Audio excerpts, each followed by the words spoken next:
Welcome, Alan Harcombe. Thank you, Donnie.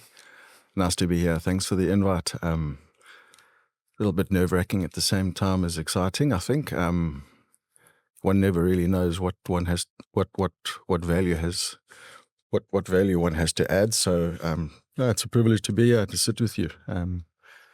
Thanks for the invite. Well, I'm glad you accepted. I think you've got some interesting stories, and it'd be fun to plow our way through some of them. At least. I think. I mean, life. You always go through some interesting stuff in life, and mine's been an interesting path, to say the least. So you, what commonly in South Africa would refer to as a Maritzburg boy. Yes, actually. Funnily enough, I was actually born in Addington Hospital in Durban in 1973, and spent my formative years in that area, and then on a farm between Maritzburg and Durban, and found my way into Maritzburg for high school and finished up there, 35 years ago or so now. And it's been an interesting journey subsequent to leaving school.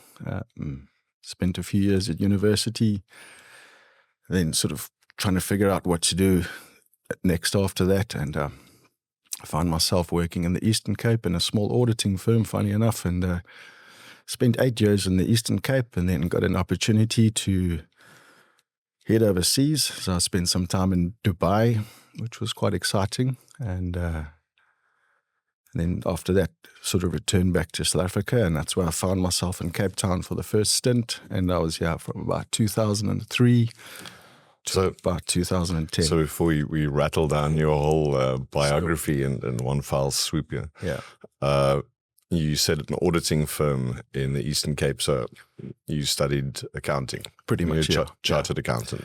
Pretty much, yes. Something like that. What was that journey like? In terms of studying accounting or just working? How much fun can accounting actually be? Well, it's not so much fun when you're at university, but I can tell you what now, once you get into the working world of it, you're doing your articles and stuff, it's quite fun. You're basically with a bunch of youngsters all doing the same thing, and you become lifelong mates, and it's just it's an exciting journey to go down together, I think. And you get exposed, especially at the firm that I was at, you get exposed to all sorts of clientele, from large industrial manufacturing companies down to a little small kindergarten to the guy that owns the garage on the corner. So and being in a small town like Queenstown, you get to, like, your clients become your friends essentially. So that was fun. Very good 8 years there, and then I've got a bit of wanderlust in me, so the opportunity to go overseas sort of bit, and so I took it. I know you also, I don't know if you probably started in high school, but cycling is sort of a big part of your formative years. I know at least that you're still a big fan of very few people that I know who would religiously watch the Tour de France and maybe play some side bets on things and whatever. Quite right, yeah. No, listen, so being in high school, I obviously played the traditional sports as one does in South Africa, so cricket and rugby and all sorts of things like that. And then in 1988, in fact, it was 87 actually, sort of discovered cycling by accident, really. I was going for I think I was at the shopping center in Pietermaritzburg somewhere. Saw a nice bicycle, decided to steal it, and that's how it all started. Well, we'll get to that part. But so I went to Southgate Shopping Center just outside Pietermaritzburg, and it was a Sunday or a Saturday, I can't remember, but it was the weekend, and saw there was hundreds of people with bikes and stuff, and I thought, what's going on here? And it turned out to be a bike race. So I thought, this is quite interesting. So and I hung around there on my BMX as one does, and I sort of watched this whole lot, and I became quite instantly fascinated with the whole thing, and thought I could do this. I would like to do this, and ended up getting a second-hand bicycle from a ex-professional rider, which was like so cheap, and did my first bicycle race in 1988 with rugby shorts on and tackies, and got completely blown out the pack on the first hill, which was the Greytown Tour just outside Maritzburg. That was 88. And I still didn't mind really, and that's okay. And I just kept at it. And then I think it was sort of later that year, there was a competition on the radio that I actually ended up winning. And I won a bunch of cash. And my folks took me down to Durban, and I invested that cash in a second-hand smart racing bike. And that's where it really kicked off. And I just got committed to it and ended up sort of racing in 88, 89. And 89, I represented the province in cycling. In 1990, again, and that very first race that I did 2 years earlier, I actually ended up winning it in 1990 as an under 17-year-old boy. And so yeah, it's become a big part of my life, and I've sort of kept at it, subsequent to leaving university and just keeping at it. I raced I raced competitively overseas a little bit, and it's just a passion of mine. So when the Tour de France or one of those big races are on TV, you can be sure that I'll be watching it at some point. And as you said, Betway, it's seen a bit of my money from here and there. Yeah. So it's fascinating actually to watch it. I've actually just finished up watching the Tour of Spain, and I've actually in the last month or so I just bought myself a brand new bike. So I'm quite excited to get back on the road for that. I haven't ridden for a while now, so it'd be awesome to get back on the roads in Cape Town. Yeah, be careful on the roads. Yeah, they say so. Yeah. So quite keen to do the Argus next year. I've done a couple. I think I've done 7 or 8 historically, and it'd be nice to get back into that and just do some more exercise on the bike. I know you're someone who's also on holiday, just from previous conversation, where you'd find yourself in France and recognize a little section of the track and say, oh, in this year they raced this as whichever stage. As you go ride it by yourself just to get a feel for it. And yes, I suppose live through the fantasy, like hear the crowds cheering. I mean, Donnie, I was very fortunate. In 2010, I sort of took the plunge and got married. And what we did for our honeymoon was that we decided that we were going to go and watch the Tour de France live. So we packed our bikes, me and my wife packed our bikes, rented a car, and we bought a pop-up tent from, I think, Outdoor Warehouse or somewhere. And that was it. We didn't make any plans. We didn't have any hotel accommodation. We were just going to wing it in the car, and where we lay our hat, that's where we sleep. And it was actually brilliant, because we got to watch the start in Rotterdam in 2010, and we essentially followed the race around France. And France is very organized when it comes to camping and things like that. And what we discovered, that you could find an awesome campsite somewhere, pitch your tent, and sort of use that as a base for a couple of days to sort of go out and watch the stage and watch the start, or you could watch them halfway doing the course, and then you can sort of scoot off and go watch the finish. And we had our bikes with us, so it was always my dream to go and sort of ride some of the more famous climbs in the tour. And we got to do that, and hell of a wake-up call, because those mountains, I mean, nothing on TV does it any justice in terms of the length, the steepness of them, and the absolute brutality of those climbs. And there was a couple of famous ones which was always my dream to ride, which I got to do, like, for example, Alpe d'Huez, the Jouplan, Col de la Madeleine, Tourmalet. Some of those big climbs, got to ride it myself, and it's a hell of an experience. I'll never forget that. You managed to stay on the bike. You didn't have to actually get off and push it for a little bit. There was one climb that I must admit I got halfway up and I just sort of lost all my interest in it because it was just too difficult. My wife, bless her cotton socks, she soldiered on like a trooper, and she got to the top, and that was the climb of what's it called now? The one that goes up into the moon, sort of lunar landscape. It'll come to me now, but it's about a 22K climb, very steep, unrelenting. You start off at the bottom through the forests, and you end up sort of riding on what looks like lunar landscape, and you get to the top. It's incredibly steep. I I just forget the name of the climb now, but it'll come to me shortly. But that was a hell of an experience. But I was a bit tired, I think, and I think halfway up I just lost patience, and I just said, no, I'm done. And I scooted down, packed the bike away, got the car and rode up in the car and fetched her when she was at the top. I didn't even give her the joy of the whole downhill. No. I mean, downhill is almost as scary as going up, to be honest. I mean, it's frightening. The wind's howling and it's such a steep thing, and it's this, and quite a few other riders on the road and cars. So it's quite a nerve-wracking experience coming down there. Yeah, as is with the other ones as well. Very steep. Yeah. So, Story, you started going through educational history and places you've been. So maybe a rejoinder, like you. So you went to Dubai and then you came back to South Africa and then. Quite right. Yeah. So I left Dubai. I had a job opportunity.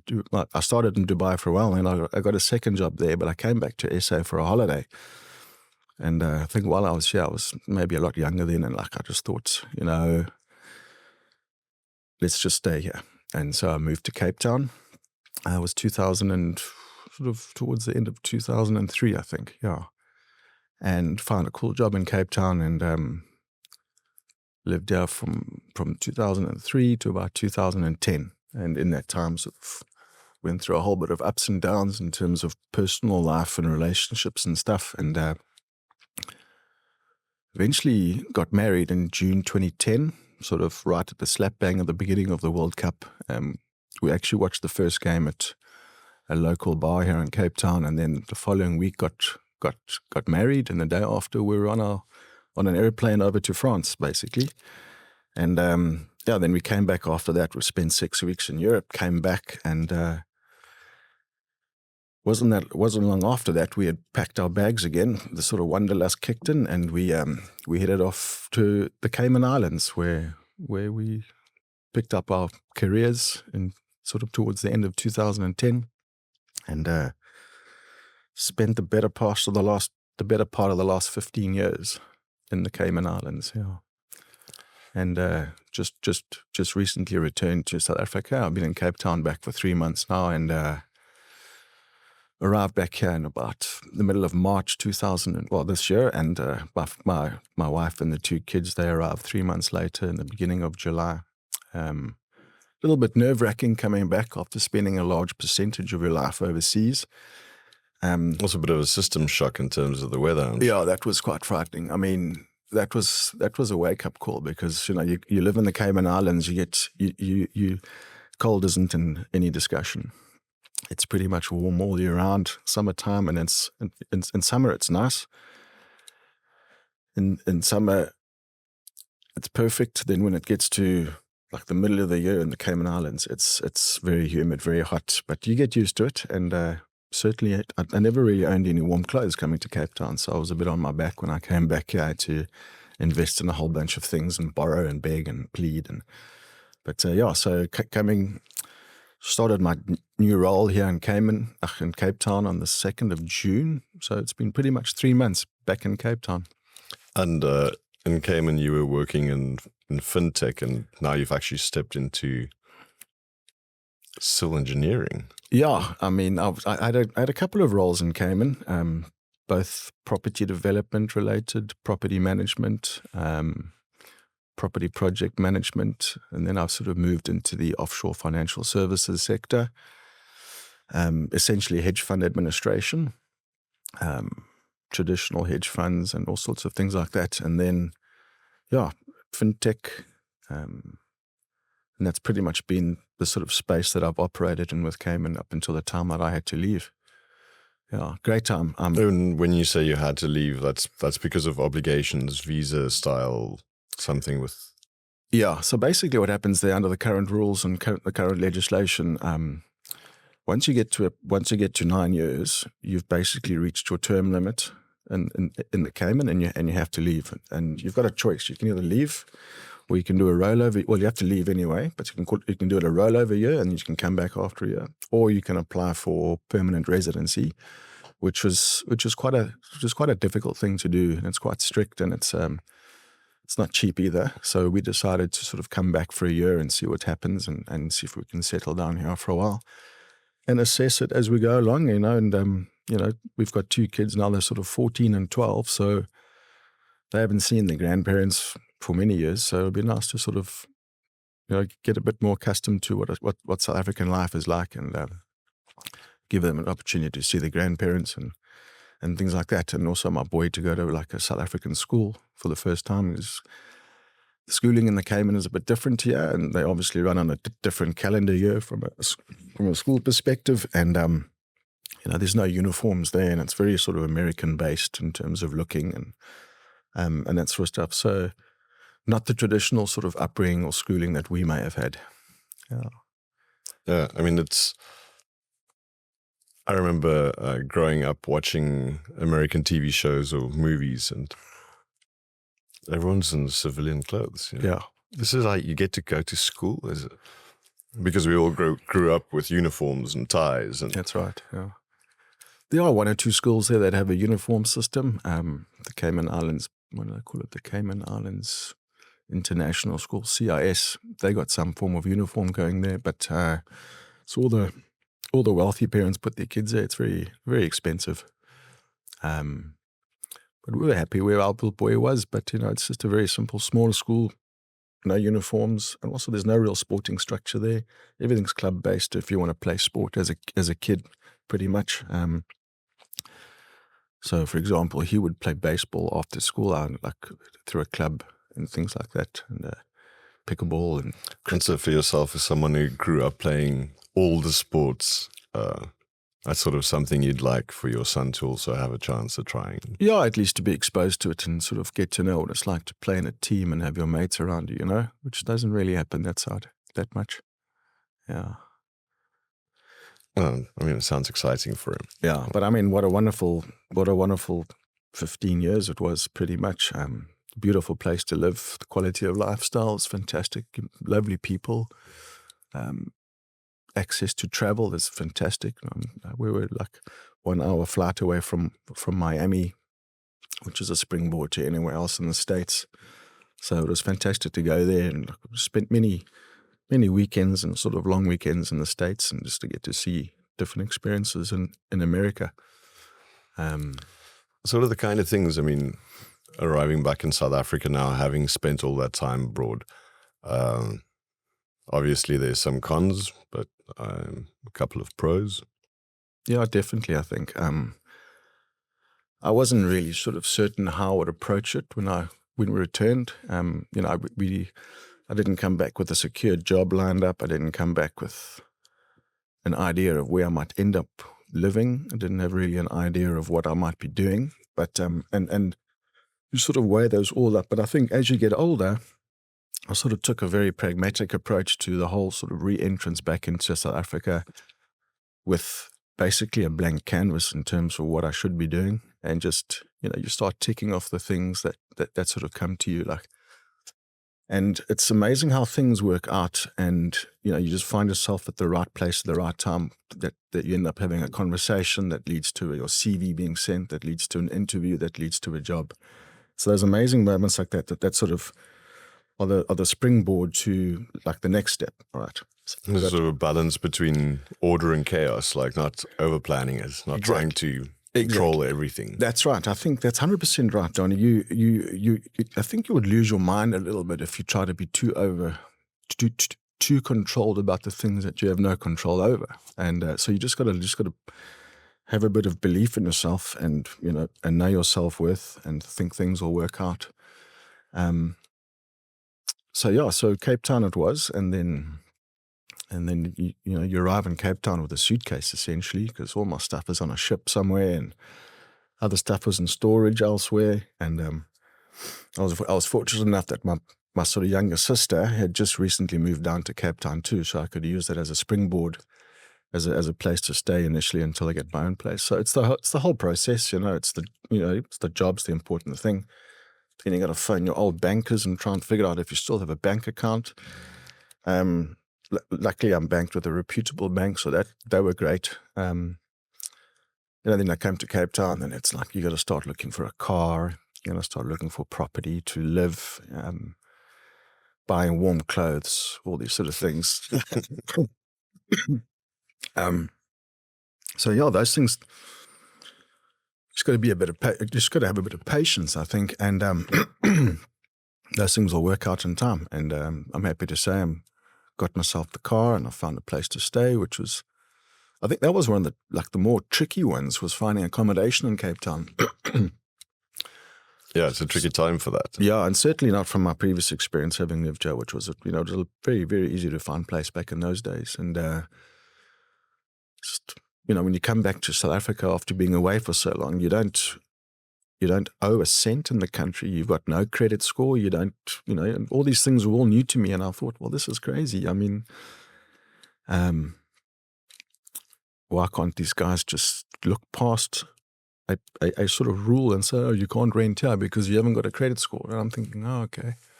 So how do you get a credit score? All right. So, and I was fortunate to find a place that I found where I'm living currently. And I think the connection with the agent was that she went to school in Maritzburg too. And we struck up the friendship and the conversation, and that led to it. So very fortunate in that regard. So as I said earlier, things do work out. You just got to have a bit of patience and stick to your guns and don't try and rush everything. Just be a little bit more practical and pragmatic about it, and things will work out, and you won't get so stressed up about it. And so, Alan, on the job front, that's a great question, Donnie. So that conversation I alluded to earlier, that sort of led to a CV being sent. It was to a very well known firm of consulting engineers based here in Cape Town. Probably one of the oldest firms in the country. I think they're about 100 years old next year. And I had an online interview with the C-suite there, and it wasn't a few days later the offer came through, and I said, right, I accepted. And at that particular point, I was dealing with another job opportunity in the Eastern Cape, and it was like, what do I do here? And what kind of industry was that in? That was more on the agricultural side of things. So it was working for one of the largest privately owned companies in the country, but in the agricultural division, which would have been great. It's always been something that sort of interested me. But they just don't think they could get, cross their T's and dot their I's in a way that would have worked for both of us. So Cape Town it is. And so I'm working for a firm of consulting engineers, and the current CFO he's an engineer, so he needs to stick to his knitting and build stuff, and I need to take over the stuff that he's been handling from a financial perspective. So those things are sort of falling into my plate now. It's actually quite a cool opportunity, right? It is, yeah, it's very cool. Great bunch of guys to work with, and very different to what I'm used to in the past. Generally, I've always been surrounded by other accountants and those sort of things outside of audit, and it's just different to work with engineers. They've got a completely different mindset and a completely different skill set to what I possess, and just very brilliant to watch what they do. I mean, it's quite phenomenal what these guys do these days. Also, I'm intrigued coming from sort of fintech and offshore and hedge fund and that world, and obviously because of that understanding financial instruments and things that a traditionally engineering consulting firm might not, or civil engineers, right? What kind of, the kind of things that they might not typically have had can you bring to the table in terms of, let's say, big projects where you can help figure out how to structure the financing? Or I imagine you've got 101 ideas, and you have to sort of take it one step at a time. Yeah, exactly that, Donnie, and that's a very good question. And so the needs in an engineering firm are somewhat different, as you may expect from like the hedge fund world. But what I realized pretty soon after coming here is that there's a sense of innocence about the way they sort of manage their finance function within the company, And, immediately you can see there's like rooms for improvement. There's sort of room to add efficiencies.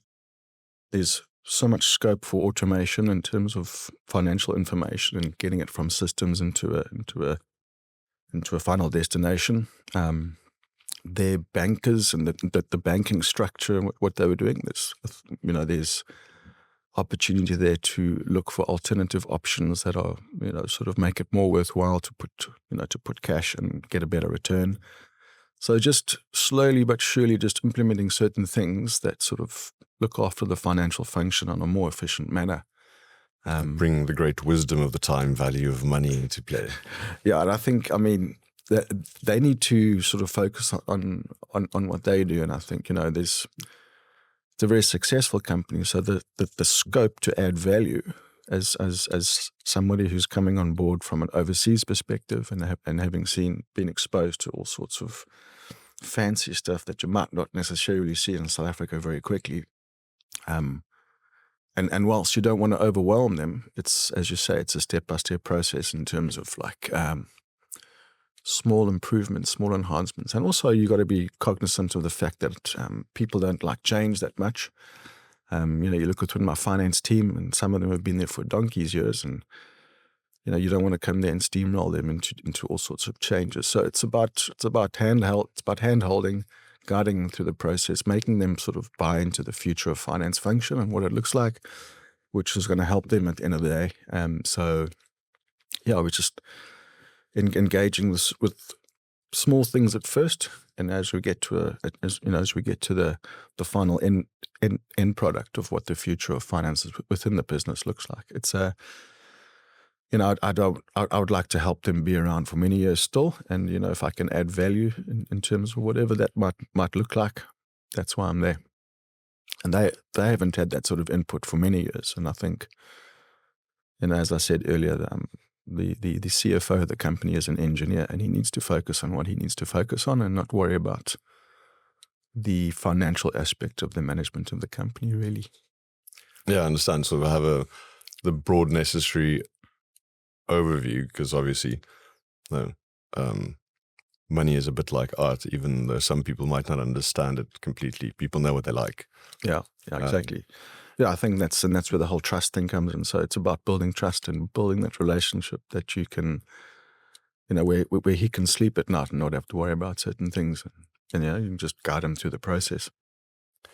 So, this sort of brings it to an arena that I'm quite interested in, is this on the human management side, and actually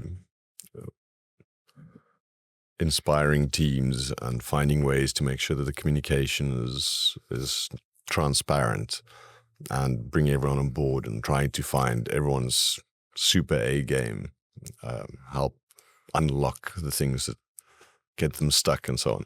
And it actually sounds like at this point a large part of your work is actually doing that. Quite right, yes. No, you're 100% right, Donnie. I think it's I've always wanted to sort of be in a situation or a sort of environment where you yourself are learning something every day, but also that you're imparting with knowledge on people that you work with. So it's lovely to watch people sort of buy into a concept, and then you explain the concept, explain why we're doing this, and it's sort of at first the eyes go all wide, but it's nice to watch the process as they buy into it and start seeing the sort of outcomes and the results of it at the end of the day. And I think it empowers them, and I think people, it's something about South Africans that I think, and I'll go back a step about that, and it's like having lived overseas in sort of one of the world's biggest financial services centers in the world, surrounded by absolutely genius people all the time, that sometimes the imposter syndrome sets in, and you think, where can I add value here? But having come back to South Africa, you can look at the workforce, you look at the guys working around you, and they've been there for years and years and years, and they're stable in their jobs, or they think they're stable in their jobs, and everything's the same. They do the same thing every day, and they're sort of, at some point, you've got to start questioning, is this all I'm going to be doing? Or what are we going to be doing like in the future. And this is where sort of I like to come in and sort of open their eyes to various ways of doing things, and which would make their lives better, give them skills they probably never realized that they had, and just sort of watching them engage and buy into a story is exciting to watch. And especially like if you look at South Africa, look at some of the ladies at work, for example, they driving in from all over Cape Town, and sometimes takes them 2 hours in, 2 hours back. Then they got to work all day in the office, and so it can be a bit boring at times. I would say, if not somewhat of a schlep to come in and do that every day. But if you sort of add a bit of value into their lives and a bit of a sparkle, it sort of gets them more engaged and sort of more enthusiastic about what they're doing. Yeah, that's one of the trickiest parts, I think, about change management is there are at least some things, like every company has got things that they don't do very well, and they've got things that they probably do quite well. Yeah.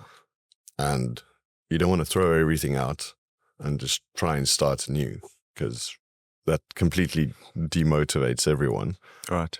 So try and make sure that you pick your battles one by one. What are the things where they can actually see the change quick enough that they can go, oh, Alan had this idea. We moved on this. It's actually pretty cool. Does Alan have any more ideas? Yeah, it's quite rewarding, because there's a couple of examples like that in the office now, and it's relatively simple and basic stuff that just makes their lives a lot easier, without having to spend most of their time deep in spreadsheets that are unnecessary and things like that, for example, and just simplification of things and implementation of efficiencies that make things happen quicker. So, the day-to-day stuff that maybe took them 3 hours is now taking them 5 minutes, and things like that. And that's the exciting part. Now, I think there's lots more to come. Yeah. Yeah, no, it's amazing, especially if the people involved can feel the benefits and don't feel threatened by it. Because, for instance, if someone usually takes 3 hours to do something and I can do it in 5 minutes, they might start to feel, well, how much of the work that I used to have is still there? And of course, we've got AI incoming. Yeah. Quick and fast. And yeah, I think that's a good point. And I do take that point. But the thing is, that goes hand in hand with the concept of developing someone. So if it was taking them 3 hours to do something, for example, that now takes them 5 minutes, empower them to be able to do something else that they may have never done before. So they can spend their other time, spend that extra time doing something else and sort of learning different ways of doing things, taking on more responsibility for their role within the firm, which makes them feel valuable, and they've got something to add and sort of input, at the end of the day. Yeah, fair enough. You don't really want to apologize to people for taking away schlep admin work. Yeah. So, yeah. And, the nice thing about it is, I think my answers or my outlook may have been different if we had this conversation 20 years ago. But I've been doing this now for 30 years, and combine that with sort of overseas experience, local experience. I've been very fortunate to sort of develop a sort of style that people feel comfortable with, and I'm approachable, my door is open, and I'm always willing to hear and listen and see how things can be improved, and to take input from them as well. Yeah. So you already said that in Cayman you had a lot of people who are incredibly smart and hardworking, sort of at the fighting edge of their game, and all the excitement around that. Yeah. But I suppose also just a different culture in general, moving from finance guys and so on, and startup founders to a more traditional engineering firm. But there's also something to be said for sort of the culture, Very much so. the underlying culture, the sort of Afrikaners versus Americans versus English versus, Canadians. Yeah. I know working in the Caymans, you work at full speed there. It's, you're dealing with the best lawyers, the best, auditors, the best IT guys, the crypto guys. So much innovation and intellect going on around there, and very fast paced from a work perspective. And it's actually quite refreshing to come back to South Africa and find myself in an environment that's a bit different. Sort of gives you a lot of chance to breathe and to absorb what's going on around you without being swept away in the sort of melee of it. Yeah, and as I said, very different cultures. Like overseas, you work with Americans, Canadians, British, Caymanian, South African, all sorts, Brazilian. So that's always wonderful to get that sort of exposure. But good to be back and sort of at the heart of it. Yeah. Yeah, and I grew up in Pretoria, which is further north, Gauteng, inland, and Cape Town, and the two have always sort of, even though both in South Africa, they've always seemed diametrically opposed in some ways. Yeah. And people up in Gauteng would look down at Cape Town and say, like, this is Slaapstad, this is like sleeping town. People seem so slow and laid back, but I've also seen that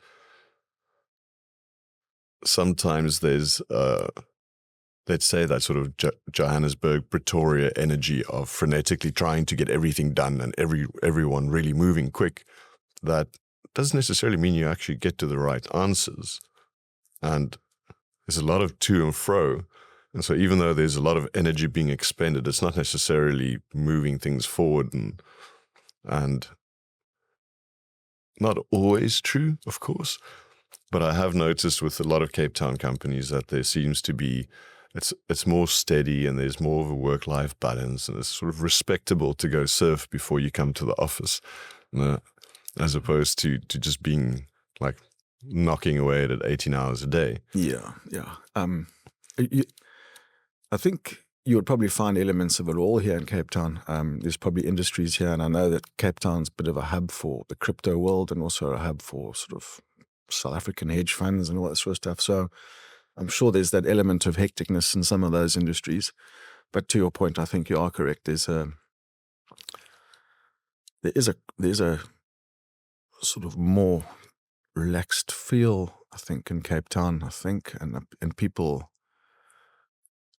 I think that's just coming from the population. Really, it might not necessarily come from the workplace, but that's just the people's way of doing things. And far too many. There's far too much to do in Cape Town and far too much to see. That, by definition, they're going to have to spend more time doing those fun stuff as opposed to knocking out 18 hours of work a day. So I think Cape Town's fortunate in that regard. It is a bit more sort of calm and peaceful than I would imagine up north. But then again, sometimes we'll have to put in the hours at the end of the day and sort of work hard. But to your point, I think Cape Town is a little bit more relaxed, and I think it's probably the mountain and the views and things like that are making people a bit more chilled about it. And that's what's happening here. And it's lovely coming into work on a Friday. The roads are sort of empty. Like, what's happening here? The Cape Town guys work on a Friday. I don't know. But so in that respect, I'm quite happy that I'm in Cape Town. It's sort of familiar ground for me. And also, it's always good to also reconnect with old buddies and friends that are local and those sort of things. And, I would never in my entire life thought I'd end up on a podcast, but, here we go, So yeah, interesting stuff, and it's been great so far being back. And I'm going to put you through the torture of showing off to the whole world how amazing your Afrikaans is. But I must say, it's really exceptional for an English boy from Maritzburg to be as comfortable in Afrikaans as you are. Ek het 'n ou onderwyseres gehad by my junior school gewees, mevrou Barnard. sy was briljant geweest en sy het my mooi geleer Afrikaans praat en toe het ek my vrou ontmoet so 2008 of iets en sy is Afrikaans en sy is van Potchefstroom af, so sy het my ook 'n bietjie mooi geleer.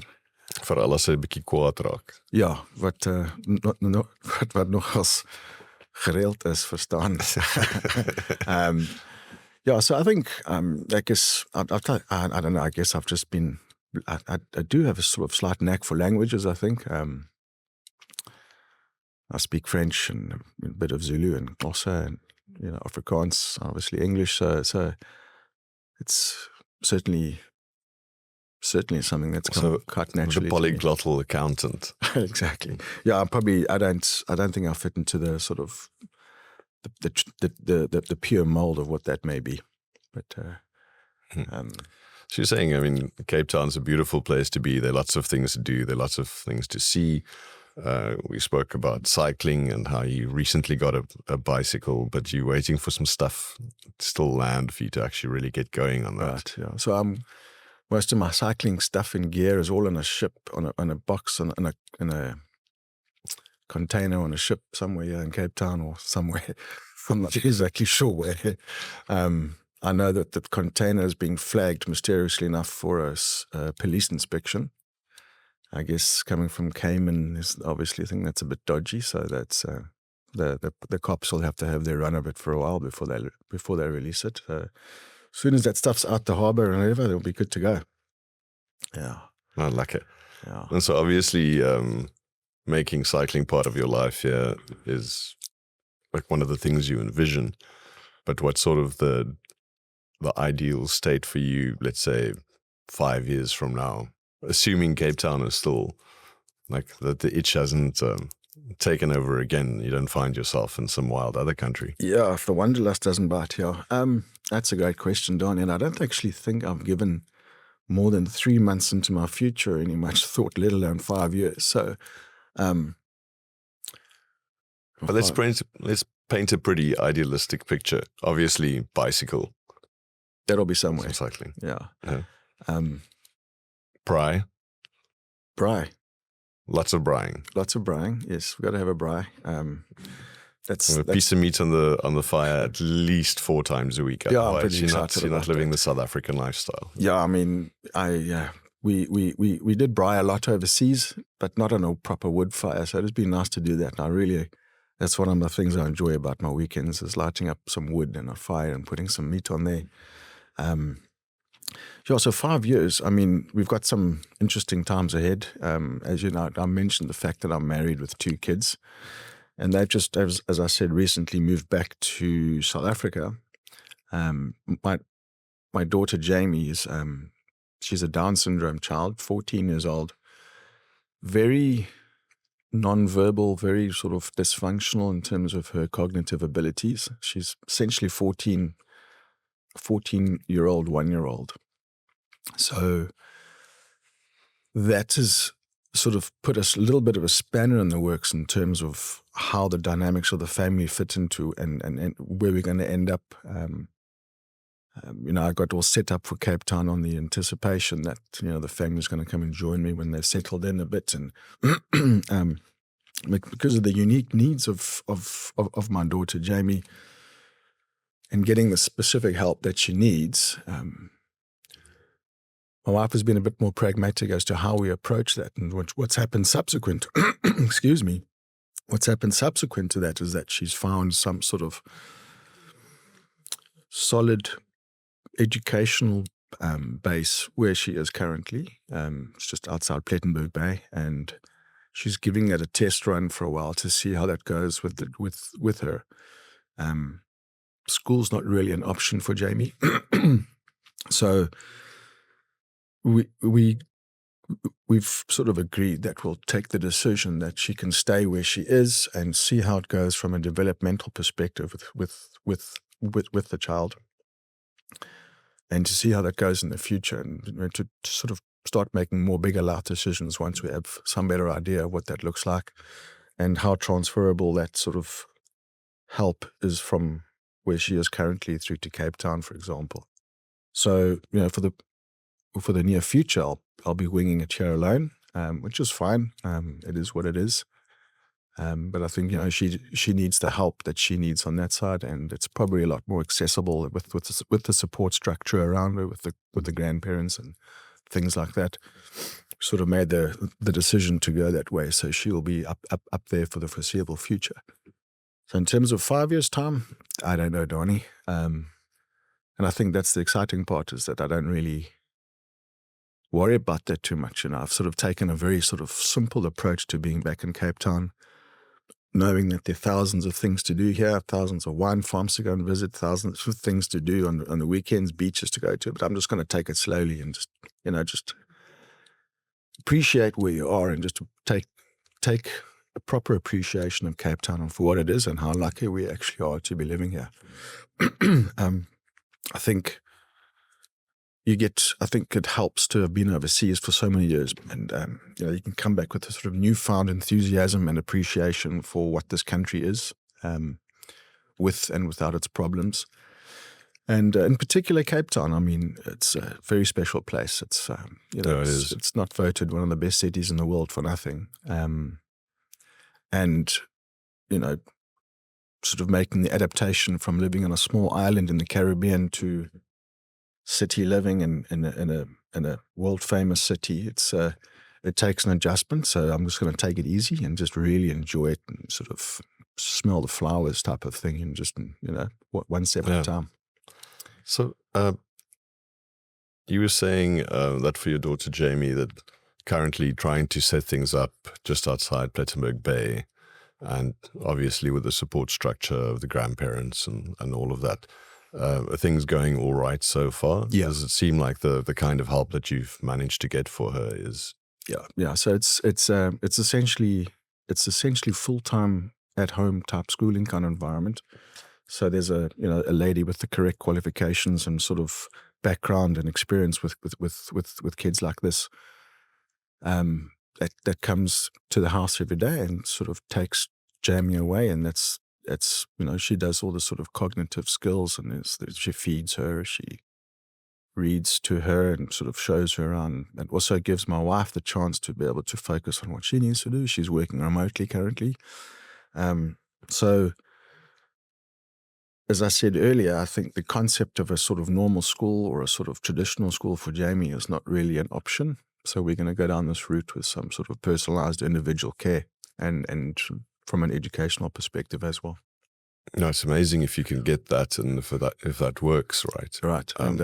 Because I think, like you were saying, if your wife has to work from home, and you were saying that your daughter is somewhat like a 1 or 2 year old, a 1 or a 2 year old can be very demanding. Right. Lovely as they may be, creative and interesting and intriguing, but there's a continuous sense of urgency, and that's obviously something that weighs on the rest of the family. Yeah, it does. It certainly does. And I think with her being 14 years old now, I think there's also an internal frustration mechanism that's sort of going off inside her mind as well, because she's obviously going through sort of young teenager years physically as a young girl, but cognitively as a 1 year old, where you can't express yourself and you can't speak and you can't feed yourself properly. You can't, so that frustration comes out in her behavior sometimes. So it can be pretty full on in terms of the attention that she needs from, all day. So this is working out nicely at the moment, and we'll see how it goes forward. Yeah. No, I hope it keeps on working. I keep on potentially even better, as whatever kind of breakthroughs you might find there, or that this help might afford you. Yeah, and I think the location is key as well, because I think Cape Town is a bit more challenging getting around to places and finding the right people, and it's in terms of that sort of situation. So I think where she is, it's a lot more peaceful. It's a small place. There's no distractions really, and she can get down to it there. Yeah. And then I suppose you can go there for your son. And you said sort of South African school and some sports, and I suppose, this sort of adds to the complexity of that dynamic. It does, yeah. So we're trying to figure out what sort of age group he slots in here in South Africa, and what sort of class year. And Because the seasonal difference sort of falls 6 months out, yeah, one way or the other. that's right. And also sort of, I guess the sort of underlying educational differences, I think, they don't learn Afrikaans there, for example, and they do here. So he'll be, Fair enough. Even though his mom's Afrikaans, he hasn't spoken Afrikaans pretty much all his life, so he doesn't really know it that well. So, we're trying to get him into a little school in Plettenberg Bay at the moment, and just to get him into the swing of things. But this is for next year's school year. So, more to that when I know what's happening with that one. So I know we're in the application process. So hopefully he gets a spot there and can figure it out from there. Yeah. So Christmas time I'll probably be up that side, which is great. Up in Nature's Valley in the Western Cape, perfect place to be. It's one of the most beautiful places on the planet. Yeah, it's nice. It's a little gem. Yeah. Yeah. And so it's, what's the nice name for them? It's a yellow wood. It's the non-true yellow wood or something, but it's commonly called the Kalander. Just those massive, massive yellow woods. Yeah, there's some big ones there. A couple of weeks ago I was up there and we went, what do they call it, Donnie? When you fly through the trees on the zip line. The zip lining thing. Yeah. And they showed us these old yellow woods there in the sort of Tsitsikamma forest, whatever. It's amazing. Those things have been there for hundreds of years. They're massive. Unbelievable. Yeah. Beautiful part of the countryside as well. Yeah, it is. We actually used to go at some point in my growing up, because we lived inland, typically for Decembers, and so we'd go on holiday to the coast. And for a long time, we went to Kierboom, which is just outside Plettenberg Bay, as you know. Yeah. But that whole area is it's the only area in South Africa that's supposed to be rainfall year-round, right? And so it's the garden route. And it's absolutely gorgeous. And such a... I mean, South Africa in itself is a absolute gem of a country from that perspective. I think we may be one of the only countries in the world that have all 9 biomes, if I think that's the right word. We've got from jungle to desert to everything, If 9 is the number, I think we have them all. Yeah. And that's one of the reasons, specifically with Cape Town, that people like to come shoot international film productions here, because half an hour this way or an hour that way, That's or right. you can find a completely different world to yourself. Yeah, that's exactly right. Yeah. We were actually, funny enough, speaking about filming, a couple of years ago, I think it might have been just after COVID, or maybe sort of towards the end of it or something. There was a Canadian film company that set up base in Cayman Islands, or in Grand Cayman, to do 4 movies, and it was quite exciting. We got to go and watch on set and meet some of the actors and things like that. So one of the benefits of living overseas, and Cayman was perfect for these kind of movies. And of course, Nicolas Cage was doing 2 of them, as he does. And I've got to meet with the other guy, Ron Perlman, absolute legend of a man. Actually met him on the golf course, funny enough, smoking a big fat cigar. But That sounds roughly what I would imagine Ron Perlman doing. yeah, quite right. Yeah, and so yeah, that was good times. And those guys, those film guys, are just brilliant. They're just so funny. Just to meet them in the local every night and just hear all the stories and introduce them to all the things in Cayman, Yeah. Fantastic. And so it is, we continue to build our stories, right? Like all these memories and the next chapter, and get to add it on. And Yeah, I've given that a bit of thought, Donnie. Like, I don't think my life has gone down the tried and traditional road, and it's been all over the place. But it's next chapter time, and we'll see what that happens. And I'm not too overly concerned about 10 years from now or 20 years from now. I'm just going to enjoy the moment for what it is now, and take it from there. one day at a time. One day at a time. There you go. Alan, I hope that you manage to get the rest of your gear off that ship so that you can get on that bicycle at least by December, so that by the time you get to Nature's Valley, you can actually take your bike for a ride too. Might just ride there, actually. Yeah, that's a bit of a distance, but that could be a fun journey. Yeah, no, it could be. Yeah. Cool. Yeah. Hope to see you again on here soon. Thank you for being on the show. Appreciate that. Absolutely enjoyed it. Thank you, Donnie, and thanks for the invite. And I'm sure I'll see you sooner than you may imagine. Lovely.